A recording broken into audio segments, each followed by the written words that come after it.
고생하셨습니다. 고생하셨어요? 행복하셨어요? 힘드셨어요? 어떠셨어요? 우리가 사는 삶이 때로는 힘들 때도 있고 때로는 피하고 싶을 때도 있고 또 때로는 기쁜 일도 있고 감사한 일도 있고 그렇죠. 그러나 우리 믿음의 사람들은 항상 알아야 될 것은 결론은 우리가 승리한다는 것인 줄 믿습니다. 여러분들은 승리한 하나님의 백성의 자리에 있는 것입니다. 왜 우리가 승리한 자들이냐? 왜 우리가 승리한 자들입니까? 우리는 궁극적으로 승리하게 되어져 있습니다. 하면 됩니다. 우리가 주님의 편에 서 있으면 궁극적으로 승리하게 되어져 있습니다. 왜냐하면 우리 주님이 승리하셨기 때문에 그렇습니다. 주님이 승리하신 것처럼 하나님의 편에 서 있는 자들은 반드시 승리할 것입니다. 여러분의 삶의 환경이 어떻든지, 지금 여러분의 기도가 어떻게 응답되어지든지, 지금 내 마음이 어떻든지 그런 것은 크게 중요하지 않습니다. 내가 주님에게 속한 자로 서 있느냐, 이것만 점검하십시오. 여러분이 주님 편에 서 있으면 우리는 반드시 승리합니다. 주님이 승리하셨기 때문에 그렇습니다. 우리가 계시록 17장 18장을 통해서 바벨론 또 큰 은녀들의 심판 멸망을 보았습니다. 땅에서 지진이 나고 우박이 떨어지고 이런 걸 보면 이거 참 어떻게 될까 이런 걱정을 할 수도 있을지 모르겠는데, 그것은 하나님의 나라가 이 땅 가운데 임하는 한 모습을 이야기하는 것이고, 결국은 주님이 다시 오실 때를 준비하는 모습이고 주님이 이 땅을 심판하는 한 모습인 것이죠. 그래서 결국 어떤 일이 일어나는 것입니까? 어떤 일이 일어나는지 오늘 19장에서 그걸 잘 보여주고 있습니다. 19장에서는 세 가지의 큰 이야기들을 하고 있는데, 첫 번째는 뭐냐면 할렐루야 찬양하는 일이 19장에 나타나고 있습니다. 우리 신약 성경에는 여기에 4번 기록되어 있어요. 할렐루야 4번, 다른 데는 아무 데도 안 나옵니다. 교회에서는 맨 할렐루야를 많이 하는데요, 신약 성경에 4번 나오는데 여기 오늘 19장에 나오는 4번, 하나님을 찬양하라, 너는 하나님을 찬양하라, 너는 너의 하나님 여호와를 찬양하라. 이 할렐루야 하나님을 찬양하자 하는 거죠. 그 다음에 두 번째로 무슨 얘기가 나오냐면 어린 양의 혼인잔치가 벌어진다 하는 것을 이야기하고, 그 혼인잔치에 초대받은 너는 복 있는 사람이다, 그렇게 이야기하는 것이 두 번째 내용이죠. 세 번째는 백마탄 자가 나와서 전쟁을 마무리하는 그런 모습을 보여주고 있습니다. 아니 18장 19장에서 17장 18장에서 다 끝내지 않았습니까? 그 모습이 19장의 이 모습으로 이해되어질 수 있는 거죠. 하나님의 징계와 징벌 가운데 또 이 백마탄 자, 이 백마를 탄다는 것은 로마의 전쟁을 이해하면 쉬운데요, 백마는 누가 타느냐? 개선 장군이 타는 것입니다. 로마의 여러 전쟁터에서 나갔다가 승리한 장군은 돌아올 때에 꼭 백마를 타고 돌아옵니다. 이 개선 장군, 주님이 이 땅에 다시 오는 이 재림을 이렇게 표현하고 있습니다. 재림 때에 주님이 오셔서 이 땅의 모든 대적들을 완전히 섬멸하고 혼인잔치를 한다는 것이 이 19장의 말씀인 거죠. 그래, 이 하나님의 사람들은 이 혼인잔치에 초대받은 사람인 줄 믿습니다. 여러분 결혼식 날 밤에, 전날 밤에, 일주일 전날 밤에 어떤 마음이셨습니까? 아직 결혼 안 해본 사람들은 잘 모르겠지만 결혼해 보신 분들은 두 종류가 있을 수 있어요. 너무너무 그날이 기다려진다, 빨리 결혼했으면 좋겠다, 이런 사람도 있겠고, 한 종류의 사람은 어떤 사람이에요? 불안한데, 저 사람하고 결혼했다가 내 인생이 펼 거야 망할 거야, 불안스러운 사람도 혹시 있었을 것입니다. 우리는 주님의 신부죠. 성경 계속 교회는 주님의 신부다 하고 이야기합니다. 요한복음에 보면 예수님께서 오셔서 공생애를 시작하시면서 제일 첫 번째 행하신 이적이 뭐냐? 가나 혼인잔치에서 물을 포도주로 만든 거예요. 왜? 포도주가 끊어지면 그 잔치는 이제 망하니까, 포도주가 끝나면 잔치가 수도되는 거잖아요. 그 잔치를 회복시키고 오늘 19장 이 계시록에서 이 결혼 잔치를 하는 것을 보여주죠. 주님께서는 신부들을 회복시키기 위하셔서 이 땅에 오셨고, 또 다시 가셔서 다시 이 신부와의 만남을 위하여서, 결혼을 위하여서 이렇게 온다는 것을 오늘 본문을 통해서 보게 됩니다. 오늘 본문에서 먼저 이 혼인잔치를 준비하는 모습으로 찬양이 나오고 있습니다. 뭘 찬양하느냐? 할렐루야. 1절에 뭘 찬양합니까? 구원과 영광과 능력이 우리 하나님께 있도다. 여기서 구원, 영광, 능력 그럴 때 명사가 반복될 때는 뭐가 강조되느냐? 제일 앞에 것이 강조되는 거죠. 구원하신 하나님께 찬양을 드려라 하는 것입니다. 우리가 하나님 앞에 오늘 맥주 감사절로 예배를 드리는데 여러분 무슨 하나님께 감사드릴 게 있습니까?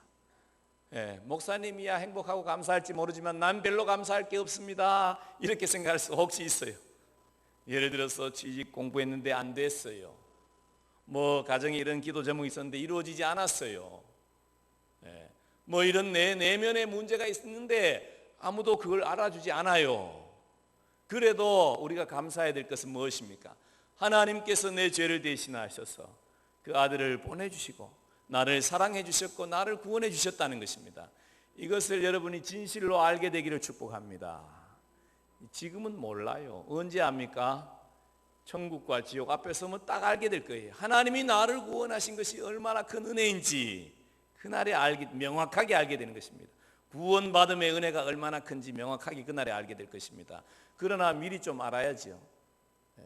미리 하나님께서 나와 함께 하신 것을 알고 하나님의 맛을 보고 하나님이 도우시는 것도 경험하고 하나님이 나의 인도자가 되는 걸 경험하면서 우리는 구원의 하나님은 죽어서 천국 갈 것만 아니라 이 땅에서 나를 지키시고 보호하시고 인도하시는, 지금도 살아계셔서 역사하시는 하나님이란 걸 누려야 구원의 기쁨을 조금 맛보게 되는 거죠.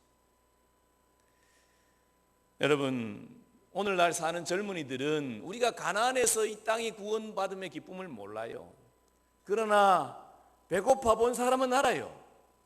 옥수수를 주식으로 먹어보거나 감자를 주식으로, 고구마를 주식으로 먹고 뭐야 이거 조로된 밥만 먹고 조만 있는 밥만 먹어본 분 손 들어보세요. 난 조로된 밥만 먹어본 적이 있다.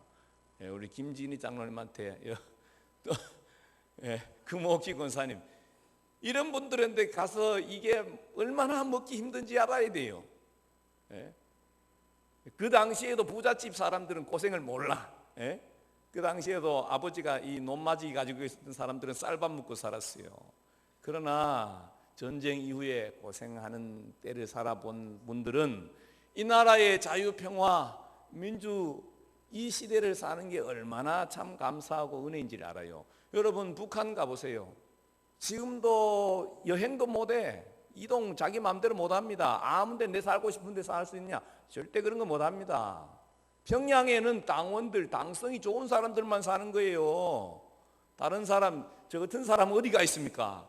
아오지 탄강에서 광산에서 채굴 하고 있겠지 뭐 하겠어요. 목사들, 여러분도 마찬가지요. 북한에서 태어났으면 여러분 분명히 저 어디 가서 맞아 죽거나 땅굴 속에 살고 있거나 아니면 배교를 했거나 그렇겠지. 별거 있습니까? 그런데 우리가 이 자유 대한민국에 사는 게 얼마나 감사한 일인지 몰라요. 구원도 그래요. 우리가 하나님으로부터 구원을 얻었다는 것을 참 알아야 돼요. 그걸 잘 모르고 교회 다니는 사람들은, 구원의 개념이 없는 사람들은 여러분 천국 간다고 누가 보장하겠습니까? 여러분 지금부터 준비하셔야 됩니다. 노후 대책 준비하시고 계십니까? 노후 대책 어떻게 하셨어요? 여러분들 때는, 연세 드신 분들 때는 누가 노후 대책이었느냐? 자녀들이 노후 대책이었어요. 그렇게 사신 분 많죠. 그러나 요즘 40, 50대들은 자녀들 믿을 게 못 된다는 건 다 알고 있어요. 안 그래요? 그렇잖아요. 자녀 믿고 이렇게 노후를 준비 안 하는 분 아무도 없어요. 다 노후 준비를 하죠. 노후 준비를 하면서 사후 준비는 왜 안 해요? 사후 대책이 있습니까? 여러분 사후 대책이 있어요? 없어요? 어떻게 지내세요? 여러분 사후에 대책이 있어야 돼. 이게 죽으면 끝나는 게 아니에요. 여러분 늙으면 젊음이 끝나지만 늙음의 삶이 있는 거예요. 죽으면 육신은 죽지만 우리가 영혼의 삶이 있는 거예요. 거기에서 우리가 영원한 하나님의 나라에 들어갈 준비를 해야 되는 거죠. 구원 얻음을 아는 사람들은 이 준비가 되어졌다는 걸 아니까, 아하, 하나님이 나와 함께 하시는 걸 아니까 얼마나 감사하고 행복한 거예요. 오늘 우리 칼럼에도 보면 우리 한동대 전에 총장이었던, 초대 총장이었던 분이 돌아가시면서 See you tomorrow 그랬다. See you tomorrow. 언제? 내일 보자 이거예요. 오늘 살고 있지만 내일 우린 죽을 거고 내일 우린 만날 거라는 거죠. See you tomorrow. 난 오늘 밤에 간다. 내일 보자. 그랬다는 거예요. 여러분, 내일 만날 사람들이, 우리 육신이 죽으면 다 끝나버리는 인생이 아니에요. 하나님 앞에 가야 될 사람인데 그 하나님 앞에 갈 우리가 준비가 되었으니 얼마나 감사해요. 구원 얻은 자 되었으니 마땅히 내 죄와 내 어떤 연약함으로 죄성 가운데서 지옥 갈 수밖에 없고 하나님을 모르는 자로 살 수밖에 없고 하나님을 배신한 자로 살 수밖에 없었던 인생에서 하나님의 사랑을 아는 자로, 하나님께 감사할 줄 아는 자로, 하나님께 예배할 줄 아는 자로 하나님이 날 불러주셨으니 얼마나 감사한 것입니까? 두 번째로 또 뭘 감사하냐니까 그의 심판은 참되고 의로운지라.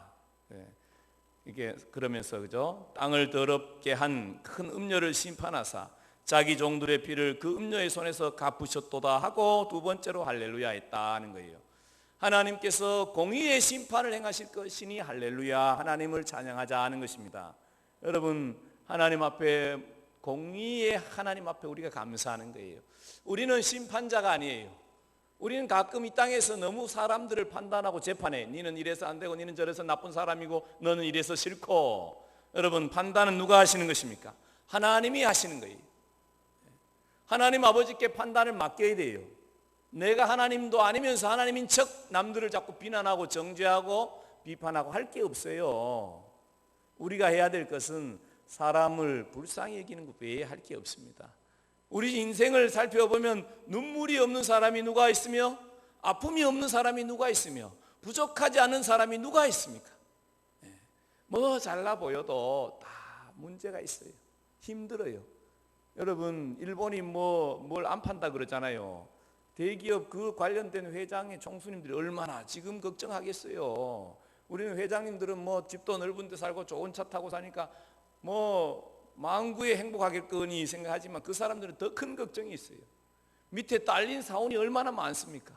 그거 다 책임지려고 생각하니 얼마나 힘들겠어요. 네? 여러분, 사람치고 불쌍한 사람이 없어요. 하나님이, 공의의 하나님이 다 보시고 심판하실 거예요. 혹시 여러분을 아프게 하고 힘들게 하고 가슴이 먹먹하고 답답하신 분이 있습니까? 하나님이 다 갚아주실 겁니다. 너무 걱정하지 마시고, 너무 내가 갚으려고 하지 마시고, 내가 너무 원수 맺지 마시고, 용서할 것은 용서하고 좀 자유롭게 편안하게 사십시오.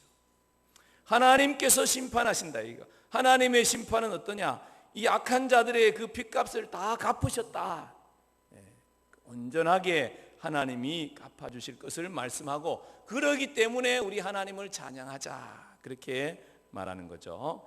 세 번째로 할렐루야가 어디 나옵니까? 세 번째 보니까 4절에 보면 나옵니다. 모든 생물들이, 뭐 장로들과 보좌에 앉은 그 천사들이죠, 하나님께 경배하여 이르되 아멘 할렐루야 했다. 아멘 할렐루야. 우리 교회에서 보통 할렐루야 그럼 여러분 뭐 해요? 아멘 이렇게 하잖아요. 우리 베델교회 성도들은 아멘이 좀 시원찮아요. 제가 아멘 하라 소리를 별로 안 하긴 한데요, 이 아멘이 사실은 중요해요. 할렐루야가 뭔 뜻이에요? 하나님을 경배하라, 하나님을 찬양하라, 너는 하나님을 예배하라, 이런 말이잖아요. 이렇게 그럼 아멘은 뭐냐? 진실로 그렇게 되기를 원합니다. 나 또 동의합니다. 또 그렇게 되기를 내가 사모합니다. 내 삶에 그렇게 이루어지기를 원합니다. 그런 고백인 거예요. 여러분, 하나님과 더 친밀하게 되시기를 축복합니다. 아멘 훈련하는 중이에요 지금. 왜 쓸데없이 그 소리를 갑자기 하시나? 여러분, 하늘의 축복이 이 땅으로 풀어지는 데 쓰임 받으시기를 축복합니다. 아멘 훈련하는 거예요. 아직도 입국 다물고 있는 분들이 있는데 훈련을 더 받아야 군대에 보냅니다. 군대 가 있게 목소리가 따실 정도로 뭐 부령을 얼마나 붙이는지 몰라요. 여러분, 하나님의 뜻이 이 땅 가운데 이루어지는 데 쓰임 받는 성도님들 되시기를 축복합니다. 예, 우리가 그런 데 쓰임 받아야 되죠. 그렇게 되기를 원합니다. 나도 그렇게 쓰임 받기를 원합니다. 아멘은 그런 동의한다 그런 말이죠. 이 천사들이 하나님이 그렇게 하실 것을 바라보면서 아멘 하는 거예요. 그렇게 할렐루야 하면서 아멘 하는 모습이 세 번째로 나오고 있고, 네 번째로는 뭐 나오냐 하면 6절에 나옵니다. 할렐루야, 우리 주 하나님 곧 전능하신 이가 통치하시도다. 하나님의 완전한 통치가 이루어진다. 그렇기 때문에 하나님의 완전한 통치가 이루어질 것이니까 할렐루야 하는 거죠. 하나님을 찬양하게 되는 것입니다. 여러분, 하나님의 완전한 통치가 이루어질 것입니다. 지금도 하나님이 이 땅을 다스리고 계신 줄 믿습니다. 어떤 사람들은 마귀가 이 땅을 다스린 줄 알아요. 그렇지 않아요. 우리가 하나님을 바라보고 하나님을 인정하고 하나님을 초청하고 하나님을 존중하면 그곳에서 하나님이 역사하십니다. 그런데 우리가 하나님을 안 바라보고 마귀를 신경 쓰고 마귀를 바라보면 마귀가 더 우리 가운데 역사해요. 봐도 안 봐야 돼. 안 본 척 해야 돼요. 하나님께 집중하고 하나님께 마음을 두어야 돼요. 그럼 하나님의 영광이 나타나는 거죠. 지금은 아직도 주님이 완전하게 통치하지는 않아요. 주님을 존중하고 인정하고 환영하는 영역에서만 주님이 역사하십니다.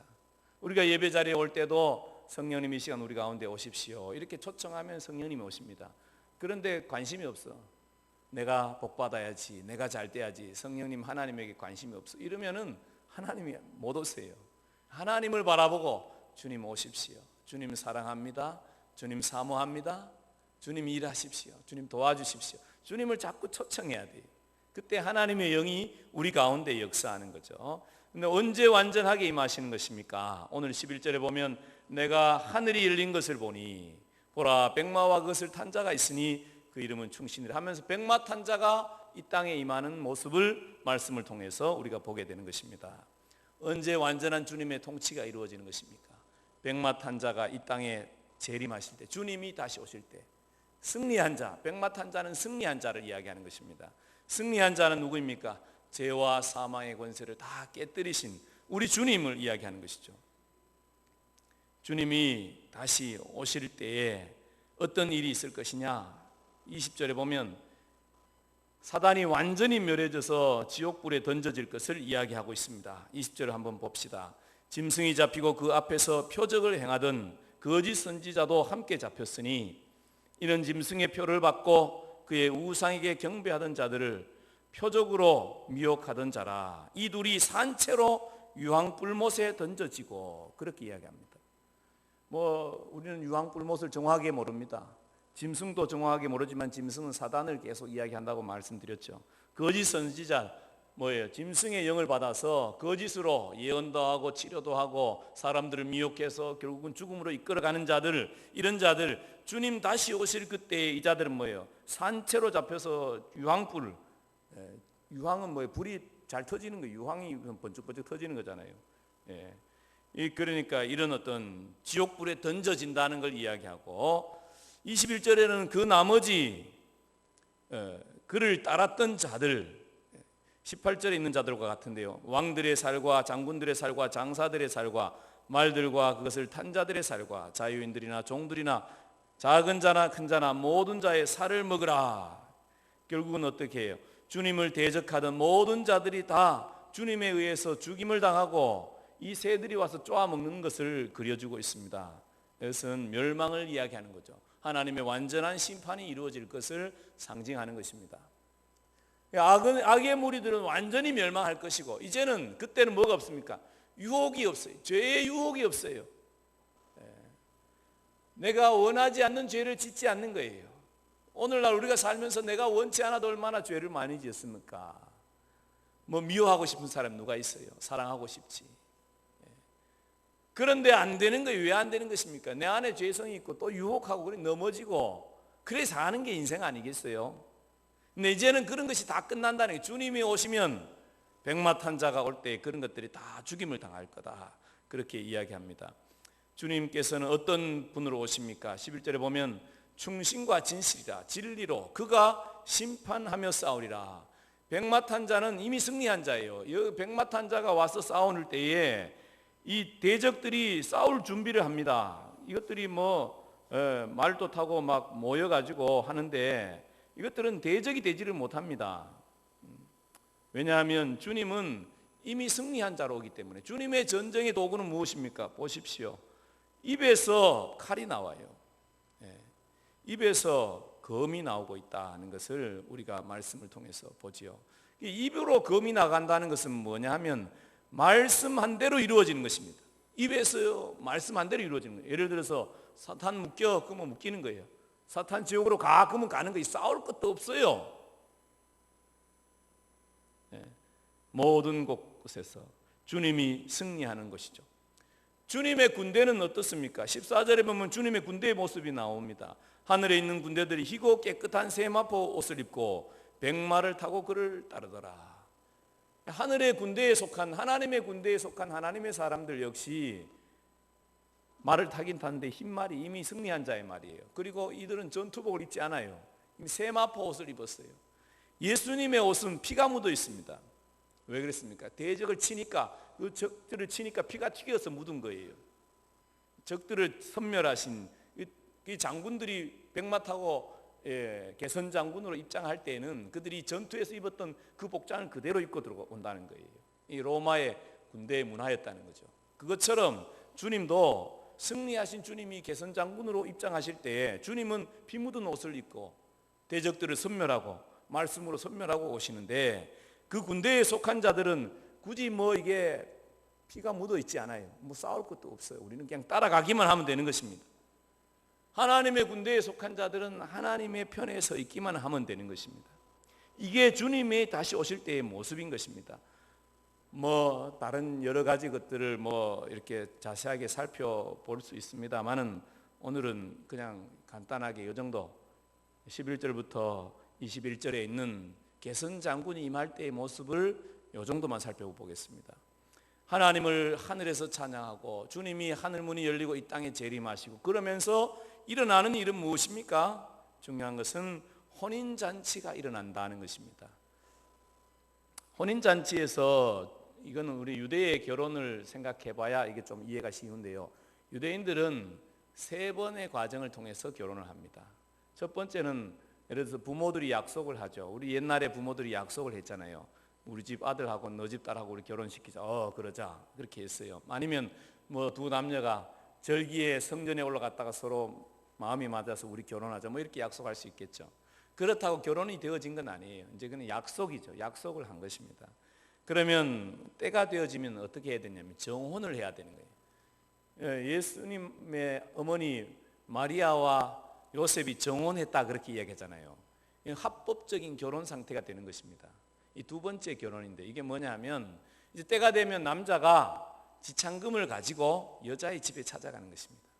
3가지를 가져가야 됩니다. 지창금, 얼마를 가져야 되느냐, 자기가 자기 아내 될 자의 소중함에 따라 그 값을 자기가 알아서 가져가야 됩니다. 소 한 마리를 가져가든지 염소 한 마리를 가져가든지 이제 자기 능력껏 가져가는 것이겠죠. 가지고 지참금을 가져가야 되고, 두 번째는 포도주 한 잔, 세 번째는 서약서 이렇게 가져갑니다. 이렇게 가져가서 이제 장인 될 분한테 허락을 받는 거죠. 나 이제 내 아내를 이제 결혼하기를 원합니다. 그래 하면 그래 너 이제 어떻게 할 거냐, 이렇게 하겠습니다. 서약서를 쓰고 그러면 이제 좋다, 오케이 떨어지면 이제 포도주 잔을 반 잔씩 마시는 거죠. 신부가 반 잔 마시고 그 다음에 이 서약서에 포도주를 붓고 그 다음에 신랑이 반 잔 마시고 이렇게 하면 이제 뭐가 이루어진 거예요? 정혼하는 거예요. 포도주를 서약서에 뿌리는 것은 피로 맹세하는 거죠. 언약을 이제 너와 나는 결혼한 사이다 이렇게 하는 거예요. 우리는 하나님과 어떤 사이냐, 예수님과 어떤 사이냐, 우리는 예수님과 정혼한 사이예요. 그래서 우리는 신랑 대신 주님을 한다고요? 기다려요. 이 정혼을 하고 난 다음에 신랑은 돌아갑니다. 결혼식하고 거기서 사는 게 아니에요. 자기 집으로 돌아가서 그 다음에 뭐 하냐면 신부를 데리고 와서 같이 살 집을 준비해야 돼요. 1년 동안 신랑으로서 아내를 맞이할 집을 짓고 이제 한 가정을 이끌어갈 수 있는 리더십과 이 품위를 갖춰야 되는 거죠. 그 아버지가 보는 거예요. 집을 어떻게 짓고 있냐, 너 이제 한 가정을 거느릴 만한 자격이 있겠느냐 보고 가라. 이 아버지가 명령을 하는 거예요. 신랑도 몰라. 주님이 나도 모른다, 그렇게 내가 언제 다시 올지 나도 모른다, 이렇게 이야기하잖아요. 유대인의 결혼법을 보면 이해할 수 있어요. 나도 모른다, 그렇게 얘기하잖아요. 왜 모르느냐, 아버지만 아는 거예요. 아버지에게 권한이 있는 거예요. 아버지가 아들에게 너 집 다 지었냐? 예, 다 지었습니다. 내가 보니까 너 이제 된 것 같다. 너의 신부를 데리고 와라. 그러면 이제 가서 신부 집에 가서 신부를 데리고 오는 거죠. 오늘 우리가 읽은 말씀해 보십시오. 7절에 보면 어린 양의 혼인 기약이 이르렀고 그의 아내가 자신을 준비하였으므로, 이렇게 얘기해요. 이미 그의 아내예요. 어떻게 보면 결혼 혼인 잔치를 해야 아내가 되는 거 아니야, 이렇게 생각할 수 있는데 정혼한 사이이기 때문에 이미 그의 아내가 되어져 있는 것이죠. 우리가 알아야 되는 것은 우리는 이미 예수님과 어떤 사이냐, 정혼한 사이라는 거예요. 결혼한 사이라는 걸 알아야 되는 것입니다. 그 결혼을 약속한 우리의 약혼 차원을 넘어서는 정혼한 사이는 법적으로는 부부예요. 그 뭘 안 했느냐, 합방을 안 한 것뿐이에요. 같은 집에서 살지 않는 것뿐이지 법적으로는 이미 부부인 거죠. 우리가 주님과의 관계에 그런 사람들이란 걸 알아야 돼요. 여러분, 하여튼 더 다른 것들을 설명하기는 좀 복잡합니다만은, 목사님 그럼 나도 예수님의 신부고 목사님도 예수님의 신부고 그러면 도대체 이 그림이 무슨 그림입니까? 이게 머리로는 이해가 안 돼요. 여러분, 머리가 이해가 됩니까? 도대체 예수님의 몸이 몇 개기에 수억의 인구와 이 결혼을 어떻게 한다는 거지? 이거는 여러분을 너무 하나님처럼 생각해서 이해가 안 되는 거예요. 우리는 뭐예요? 우리는 숫자 1, 2, 3 숫자예요. 예수님 뭐예요? 무한대예요, 무한대. 여러분, 1로 무한대를 나누면 무한이 그대로 나오죠. 그러면 10으로 무한을 나누면 뭐가 나옵니까? 그래도 무한이에요. 그러면 100억으로 무한을 나누면 뭐가 나옵니까? 무한이에요. 예수님은 그런 무한대 초자연적인 존재지 숫자로 제한되는 분이 아니잖아요. 우리가 이걸 잘 생각해야 돼요. 말씀은 우리 모두가 주님의 거룩한 신부다, 그렇게 말합니다. 신부는 어떻게 해야 돼요? 신랑을 기다려야지. 여러분, 혼인잔치에 청함을 받은 자들은 복이 있도다, 9절이 그렇게 말하죠. 혼인잔치에 청함을 받았는데, 우리 마태복음 22장에 보면 청함을 받았는데 사람들이 안 와. 뭐 하는 줄 알아요? 나 소 샀습니다. 이거 시험해 봐야 된다. 이거. 나 밭 샀습니다. 밭을 갈아엎어야 되고 뭐 바빠요. 시장도 가야 되고. 이걸 알아야지. 자기가 지금 신부인데 소 샀다고, 이 신부가 제정신이 아니지. 이게 소 샀다고 지금 소 몰고 들에 나갈 처지. 신랑이 왔으면 결혼식장에 와야지. 이 신부가 정신이 제정신이 아니에요, 이거. 우리가 우리 자신을 잘 알아야 돼요. 내가 누구냐? 주님에게 그의 아내가, 이렇게 우리는 주님의 아내예요. 주님이 다시 가시면서 뭐라고 해요? 내 아버지 집에, 요한복음 14장에 그 할 곳이 많도다. 내가 가서 준비하면 곧 뭐하러 오겠다? 너희들을 데리러 오겠다. 주님 그렇게 말씀하셨잖아요. 그럼 뭐 해야 하는 거예요? 기다려라는 거죠. 정 오는 자에게 기다려. 내 집 준비하고 올게. 그것을 우리가 말씀으로 받은 사람들이에요. 그럼 우리는 뭐 해야 되겠습니까? 갈 준비해야죠. 성도의 옳은 행실이다. 세마포 옷, 거룩한 옷, 신부의 단장. 이건 8절에 옳은 행실이라 이렇게 이야기하는데, 신부의 옳은 행실은 윤리 도덕적인 삶을 이야기하는 게 아니에요. 신랑을 향한 마음의 태도를 이야기하는 거예요. 신랑을 기다리느냐는 거예요. 신부가 앉아서 땅 사고 있고 신부가 앉아서 소 사가지고 이 소를 부려먹어야, 이게 신부가 아니라 이게. 신부는 뭐 해야 될 자예요? 주님을 사랑하고 신랑을 사모하고 사랑으로 사모함으로 그 결혼 날을 기다리는 자가 신부지.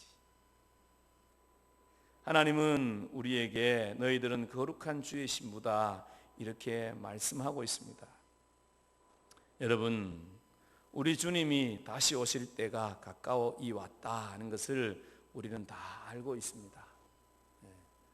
우리가 살아있을 때 올 수도 있고 우리가 죽은 뒤에 올 수도 있지만 우리가 다 죽으면 주님 앞에 갈 것이죠.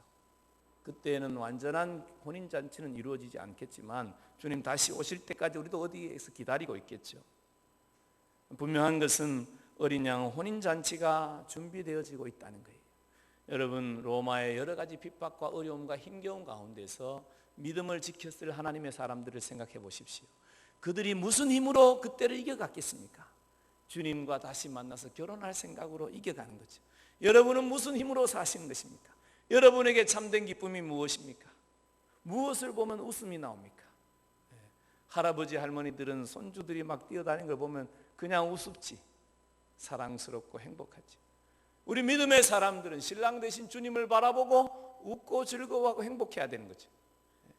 여러분의 믿음의 눈이 더 열리기를 축복합니다. 주님 다시 오실 때를 볼 수 있는 영적인 눈이 열리시기를 축복합니다. 우리 주님, 어린 양 주님, 주님을 사모하며 우리 예수 어린 양 찬양하고 같이 한번 기도하기를 원합니다. 하나님, 주님 다시 오실 때를 바라볼 수 있는 눈을 열어주십시오. 주님을 찬양합니다. 주님을 경배합니다. 우리 다 같이 일어나서 찬양하고 같이 기도하기를 원합니다. 특별히 기도받기를 원하신 분 계시면 앞으로 나오십시오.